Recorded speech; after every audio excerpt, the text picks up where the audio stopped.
Welcome to Random Candace Thoughts. I am Candace, your favorite mom, Nana, and overthinker extraordinaire who didn't even know they had ADHD until way later in life.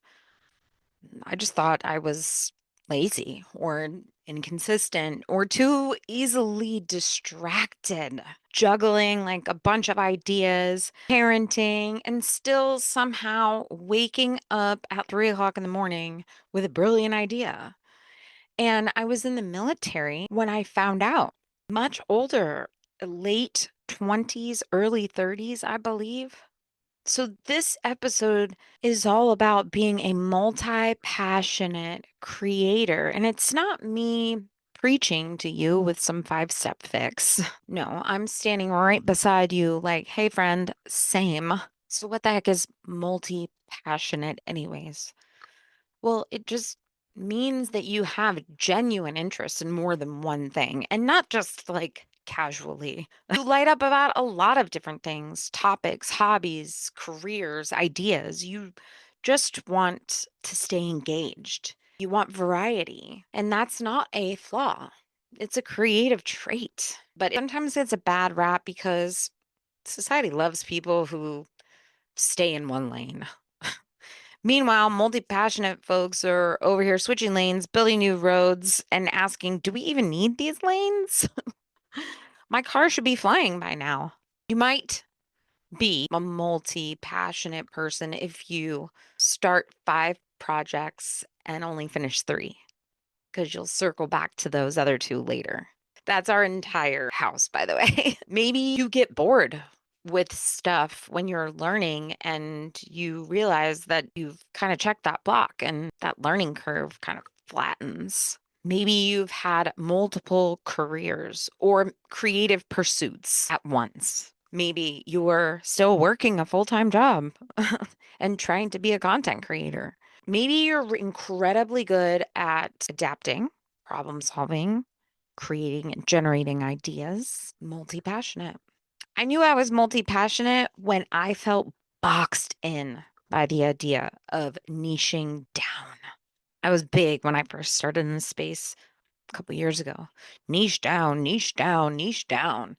If you're talking to everyone, you're talking to no one. And then other people will say, you're not the niche. I see that as well. Niche down, niche down. That one really stifled my creativity when I was told that. Niche down, niche down. I didn't want to be just one thing when I was growing up. I wanted to be famous. I wanted to be a writer. I wanted to be a coach and a DJ. And I wanted to be in the circus. And I wanted to garden. And I realized that I could do all those things. That's multi passionate. If you are multi passionate, you're not broken and you don't need to just pick one thing to be good at it. You're just multi passionate in a world that keeps trying to niche you down to nothing. So, if you're an ADHD creative or an idea hopper, if you like to start projects at midnight and then you're bored by one, you ever been told to just pick one thing, or you're feeling guilty because you want to pivot again, this is your permission slip to stop shaming yourself for being multi passionate. Your big, beautiful brain is not the problem. Trust me. But let's talk about what might be keeping you stuck. It's not always that you can't focus, it's not always the answer. Sometimes you just have these things going on. Number one, the myth of being too much. Everybody says pick a lane, but what if you're the whole highway? What if you are proud of the person that you are and you want to share that information with people around you? I did a whole podcast episode about being too much. Hell, I've built an entire business around being too much. My podcast is called Random Candace Thoughts. Why not? Too many ideas is not a character flaw. You're just creative, and sometimes it's on overdrive. The second thing is you're overwhelmed by choice and the shame of not making a choice fast enough or not finishing things fast enough because you didn't meet your goal. Shame and expectation. Number three, people say that when you're multi-passionate, you're unfocused. But see, you do have focus. You just focus differently. You focus on seasons, inspiration, obsessions. Linear paths are so overrated, anyways, right? Why not choose your path and learn and grow from it? And sometimes you might have to take a side road and a few missteps, but as long as you learn and you grow from it, that doesn't make you unfocused. It doesn't make you lazy. Curiosity can be your internal compass guiding you. Strategy. Thinking you've got to have this 10-year plan or this 30-day content calendar before you can even get started. You don't need that. You just need space to explore. You need space to test, and you need space to pause and return if you need to. The goal isn't to do less here, it's just to give more to what lights you up. Even if that changes at some point, you're still taking that information and you're learning and you're growing and you're giving back with what you've already learned. You're confused. Number five, last one.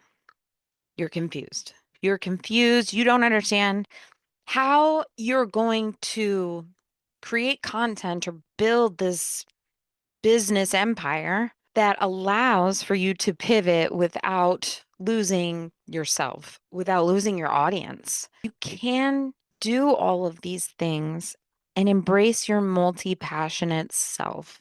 So you have ADHD, maybe you're a content creator, maybe you're just a mom that's listening, and some of these things might help you.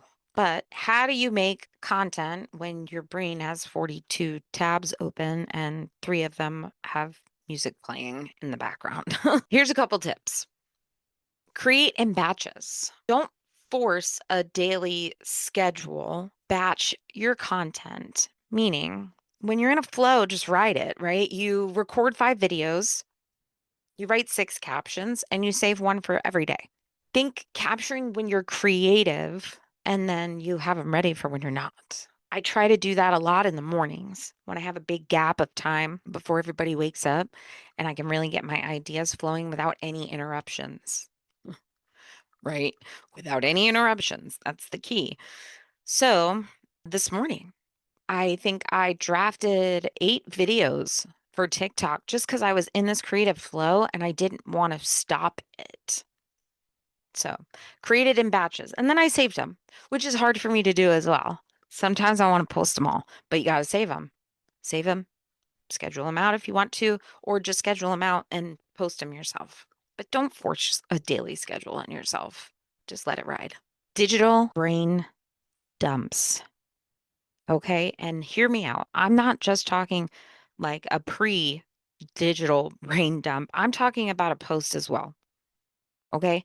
Pre-digital brain dump, you're writing a voice message to yourself. I sometimes will send text messages to Charlie to remember things. Just get the idea out of your brain before it's swallowed up by another one. I've got books everywhere. I write on with Expo markers on my mirrors when I get ideas. Just don't let your brain swallow it up. And then the post, digital brain dumps every single day. I write in my calendar when I've accomplished things, even if they're small things. Submitted missing mail. That's what I did, part of what I did that day, because it took me so long because there was a package that was lost and it took forever. So I was like, you know what? I'm going to write this down because that took up a chunk of my time today. And I don't want to feel like I didn't accomplish anything. I have to check things off. I like checking things off. So that's what I do. I do a post and a pre and a post brain dump. So make your process part of your content. Talk about the mess. Share the thought of pivoting. People relate to humans. And that's what we're doing here. We're trying to make social media human again. People don't want your highlight reels all the time. They want to see that you're real. That was when my content started to change, when I just became myself again and started showing who I truly was. And templates and systems that you set up for yourself, they're not cheating. You could have the same video once a week that says 3 things I wish I knew about blah. Once a week, you're just going to do a 3 things I wish I knew. Once a week, you're going to do what I'd do if I started over because it's likely that it would be different every week. You could give new information every week. Use repeatable formats like that. And instead of pressuring yourself to film every Tuesday, throw a folder in your phone called Real Ideas or Remakes. Charlie and I have a folder that says Remake Ideas and just dump them in there when you feel the spark. And then when you're batch creating, you can pull those up and remake them. ADHD thrives in freedom. Let it thrive. Let it thrive. Don't be so structured and rigid with your creativity. It's not fair. Another thing that I do is I set stuff out where I can see it, right? If I've got a film, I'll leave my tripod out. Like I said, I write things down on my mirror with an expo marker and whiteboards everywhere. I got sticky notes. I've got sticky notes everywhere. I've got notebooks. Just write it down, get it out of your head. Use those visual cues and celebrate when you finish things.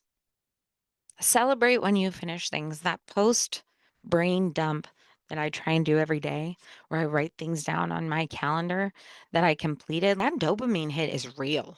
That dopamine hit is real.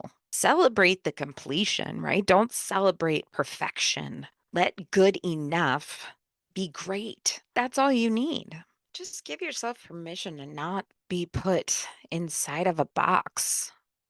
I remember when I lost over 100 followers back in January of this year when I posted about my grandson Oliver's passing. 100 people decided that they didn't want to follow me anymore because of that. Now, I understand that there are various reasons. Somebody could have been triggered by that. And I understand maybe they'll come back. But it was eye-opening to me because sharing your grief is hard. Sharing your grief with the world is hard. But the way that it has connected with people since then, the way that our Oliver's Light segment that is dedicated to Ollie is how I stay connected to him. That's how I remember him. And this has introduced me to so many people that are going through the same thing, that are feeling some sort of grief. And it's not that you're sharing your grief for attention, you're sharing so that it connects with people. You're sharing so that that mom or dad or grandma or whatever doesn't feel alone in that grief and that they understand that it's okay to talk about it. Grief makes room for reinvention and starting over. You don't have to shrink yourself to make anybody else comfortable, right? They could just unfollow. Being multi passionate is not a character flaw. It's like a fire down within your soul. You just want to do and see all these things. Jack of all trades, master of none.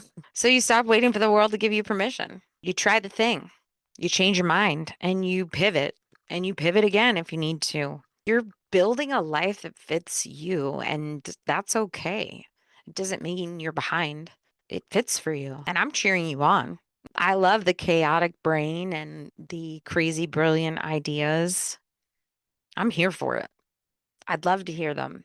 If you drop them in the comments, I would love to hear them and make sure that you share this episode with your bestie that's got the ADHD brain like you.